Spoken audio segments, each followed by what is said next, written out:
ஒரு 150 படங்களுக்கு மேல பண்ணியிருக்கீங்க. இதுல 50 ஃபிலிம்ஸ்க்கு மேல ஹாரர் ஃபிலிம்ஸா இல்லையா? ஹாரர் தான் நெறைய பண்ணியிருக்கேன். ஏன் அது வந்து உங்களுக்கு அமைஞ்சதா? இல்ல ஹாரருக்கு சவுண்ட் பண்றது தான் ரொம்ப எக்ஸைட்டிங்கான விஷயமா? I started off with short films, independent films. நெறைய இண்டிபெண்டன்ட் ஃபிலிம் மேக்கர்ஸ்ல ஹாரர் தான் பண்ணுவாங்கங்க. ஏன்னா ஹாரர் வந்து easy to sell. O!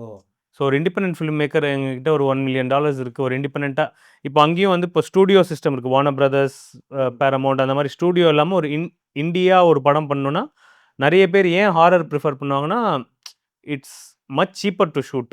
Number அப்படியா? 1. ஆமா. ஏன்னா ஹாரர்னா வந்து ஒரு சின்ன ஒரு வீட்டுக்குள்ள ஒரு 2, 3 கேரக்டர்ஸ வச்சு ஈஸியா முடிச்சுருவாங்க.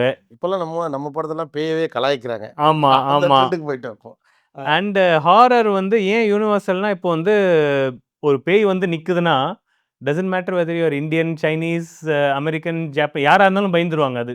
அது ஒரு ஜம்ப் ஸ்கேர் அவ்வளோதான். பட் ஒரு டிராமா ஆர் காமெடி ஒரு இந்தியன் மே ஃபைண்ட் ஃபன்னி, ஒரு American may not find funny.